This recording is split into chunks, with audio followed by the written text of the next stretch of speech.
El ozono es un gas producido por un generador de ozono a partir de oxígeno puro y pasándolo a través de un gradiente de alto voltaje. A partir de ahí se hace una mezcla en la que la mayor parte, como veis aquí, es ozono, máximo pueden haber 5 partes de ozono y la mayor parte, perdón, es oxígeno y 95 partes de oxígeno. Puede haber menos ozono y más oxígeno, pero no al contrario. Bien, ¿qué efectos tiene el ozono? El ozono es oxigenante y es antioxidante. El ozono disminuye la inflamación a través de la inhibición de la síntesis de prostaglandinas, de la inhibición de la liberación de bradicininas, aumenta la liberación de antagonistas de las citoquinas, libera endorfinas y sobre el proceso degenerativo también tiene efectos positivos como inhibir la liberación de enzimas proteolíticas y estimular la producción de condrocitos, fibroblastos y de neocartílago. Bien, por lo tanto, podríamos pensar que un gas medicinal de estas características nos puede ir bien para el dolor, para la inflamación y para el edema. Y por lo tanto, ¿dónde se da esto con una gran frecuencia? Pues en el dolor musculoesquelético, tanto en procesos inflamatorios crónicos como agudos, y también deciros que el ozono se utiliza mucho medicinalmente para enfermedades infecciosas y vasculares. De hecho, inicialmente se utilizaba para esto. ¿Y qué bagaje, qué peaje nos pone el ozono para utilizarlo? Pues realmente muy poco. En cuanto a contraindicaciones, yo me atrevería a decir que solo tiene una, que es el faguismo, el déficit severo de 6-gluco de hidroxigenasa, es decir, problemas de hemólisis, y que el ozono a grandes dosis y más por vía sanguínea, por vía plasmática que por vía articular, podría desencadenar alguna de estas hemólisis en estos pacientes. Esa es la única contraindicación.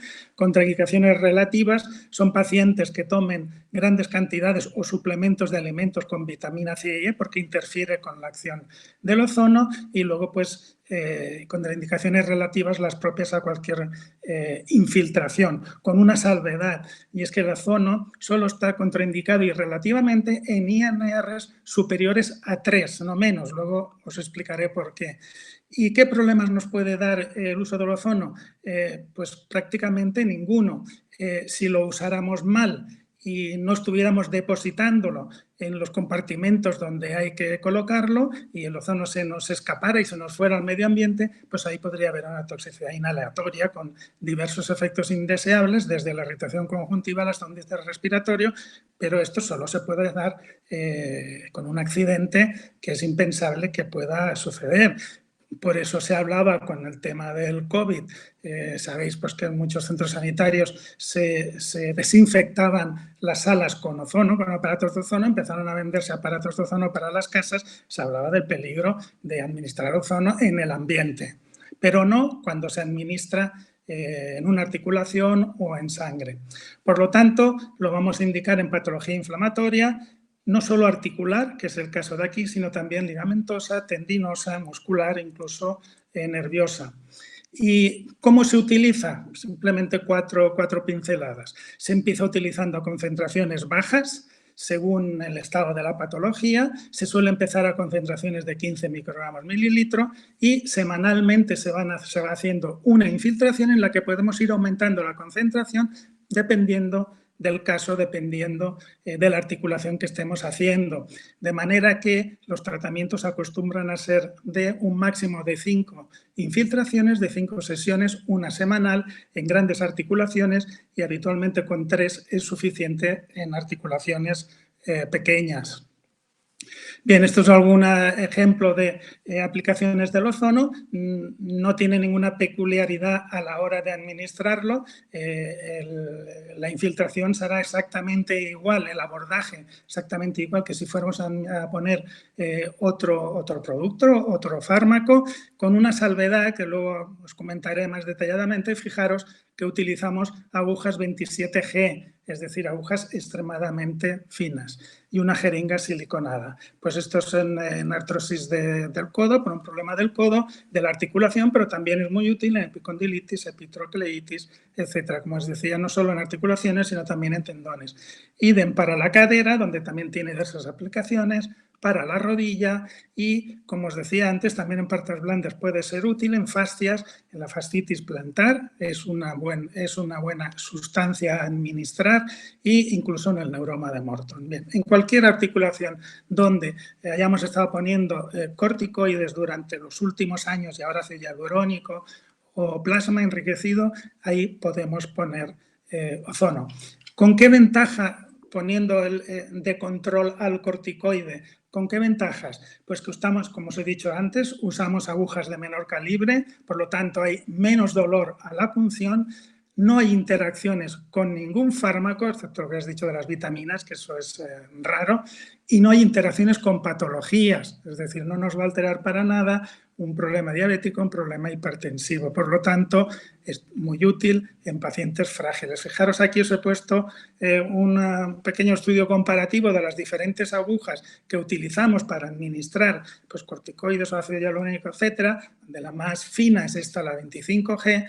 Nosotros utilizamos para administrar ozono, es un gas, claro, no necesitamos calibres más grandes. Utilizamos agujas 27G, que son estas de aquí, de longitudes diferentes, pero el calibre es el mismo, muy pequeño.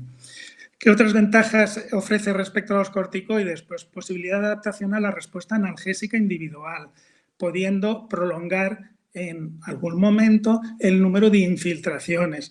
Estamos poniendo un agente inocuo totalmente, por lo tanto, ya sabéis que el dolor crónico hay que individualizar las dosis, aunque tengamos unas pautas de 5, pues en alguna ocasión se puede poner alguna más y hay algún paciente que con una menos también puede tener suficiente.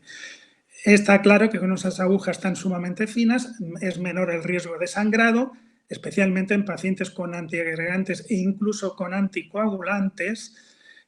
Posibilidad de infiltrar varias articulaciones a la vez, no vamos a pasarnos de dosis, como puede pasar con la cortisona, con el ácido hialurónico.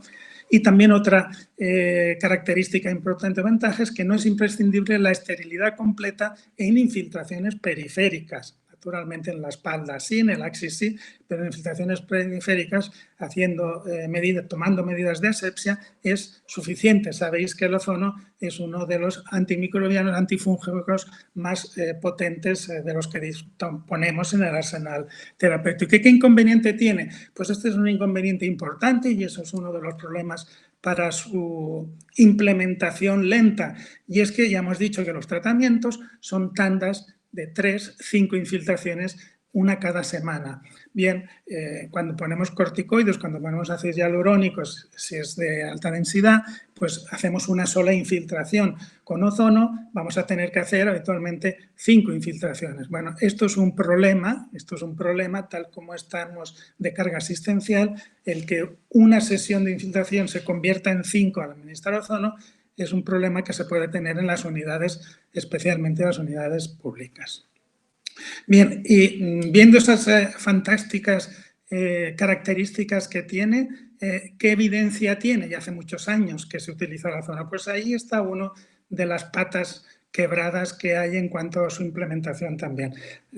Hay poca evidencia clara, potente, en los estudios publicados. Fijaros que hasta el 2008 había poquísima cosa, hasta el 2013 había poquísima cosa, algún estudio, perdón, de Arabia Saudita, no solo en articulaciones, sino también lumbar, un estudio en China, sí, con resultados favorables, también con conclusiones de que el ozono funcionaba bien, pero el estudio era muy poco potente. También me atrevo a poneros aquí en el 2013 un estudio que realizamos en la unidad que os comentaba antes de ozonoterapia, donde valoramos el efecto del ozono en pacientes con gonartrosis severa, con Kelgen 3-4, y en 200 pacientes y 300 infiltraciones, porque algunos eran bilaterales, comprobamos el resultado antes y después. Era un estudio observacional y donde a través del WOMAC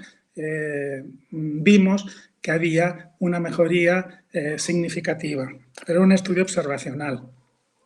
Bien, en los últimos años sí que han ido saliendo más estudios, más potentes, metodológicamente más potentes, pero con el hándicap que la mayoría de ellos están publicados en revistas no indexadas y que pertenecen a grupos de trabajo de países en los que habitualmente no encontramos cuando hacemos búsquedas para otros productos, para otras sustancias. Pero esto es lo que hay respecto a cuáles son los resultados en estos compañeros que han hecho los estudios. Este es un estudio randomizado, doble ciego controlado, comparativo con corticoides realizado en Irán y donde concluían en que el ozono, el resultado era similar en los corticoides y en el ozono, pero la duración era superior. Este otro estudio es de un grupo chino donde valoraba pacientes que estaban con AINES y glucosamina versus AINES, glucosamina y ozono, y donde las conclusiones es que en estos pacientes mejoraba el estado funcional y el dolor de los pacientes respecto al otro. Este es un estudio del año 17 de un grupo de Brasil donde comparaba ozono con placebo randomizado, doble ciego, y donde concluía en que el tratamiento con ozono estaba asociado a una mejoría del dolor, de la funcionalidad y de la calidad de vida. Este es un estudio turco donde comparaba en 102 pacientes randomizado ozono, factores enriquecedores de plasma enriquecido de plaquetas y ácido hialurónico, y donde llegaban a la conclusión que el mejor era el ácido hialurónico. Los tres tenían buenos resultados, pero el mejor era el ácido hialurónico.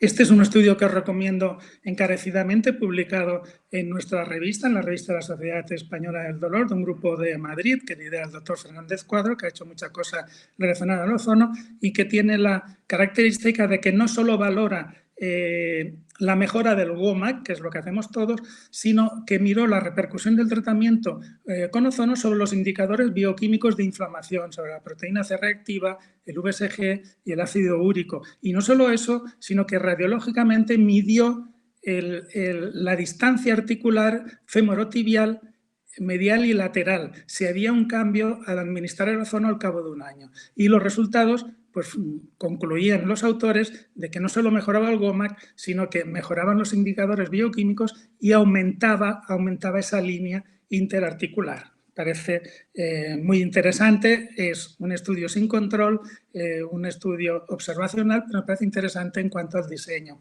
Este es un estudio que os lo he puesto comparativo con corticoides porque es el único que es en el codo y donde realmente era mejor el tratamiento con ozono que el de los corticoides. Y ya para acabar, 3 revisiones sistemáticas, fijaros también una de Irán versus el ácido hialurónico, donde no habían diferencias significativas, pero era algo mejor el ácido hialurónico respecto al ozono. Esta es otra revisión sistemática también en Irán, solo con ozono, y donde concluían que era efectivo. Todo esto es en rodillas, todo en gonartrosis. Y por último, una tercera revisión sistemática de un grupo italiano, también del 2020, donde concluían que los estudios en los que hacían la revisión eran pobres metodológicamente, pero sí que los resultados apuntaban a que podía ser muy útil y seguro el tratamiento de la gonartrosis con ozono. Recordaros que desde el año 2011 el Ministerio de Sanidad, en aquel libro azul que editó multidisciplinar sobre estándares y recomendaciones de las unidades del dolor, dentro de la cartera de servicio incluía la ozonoterapia en infiltración y en discólisis, aunque hacía la significación de que no había suficiente evidencia científica. Y ya para acabar como conclusiones, pues deciros que yo creo que la ozonoterapia puede ser una alternativa eficaz a los tratamientos por dolor musculoesquelético, y que además la falta de efectos secundarios relevantes pueden situarlo en primera línea de los algoritmos de procedimientos por artrosis periférica, especialmente en pacientes frágiles, en pacientes mayores, en pacientes con comorbilidades. El hecho de que no se implemente probablemente tenga que ver en una serie de factores, como que hay un excesivo empirismo, el hecho de que también se utilicen infecciones, en problemas vasculares, en problemas isquémicos, en astenias, eso hace que uno a veces le pierde confianza. La falta de estandarización de pautas, pero tampoco tenemos pautas para los tratamientos con corticoides en las epidurales. que las pautas están basadas en infiltraciones múltiples. Esto es un problema que no se va a poder solucionar y esto puede sobrecargar unidades de dolor públicas. La falta de datos sólidos, ya lo hemos visto. La falta de apoyo económico, porque el ozono es barato, da poco rendimiento económico a las casas comerciales, y científicos, y el hecho de que los científicos están desinformados o mal informados. Y esto es todo. Muchas gracias.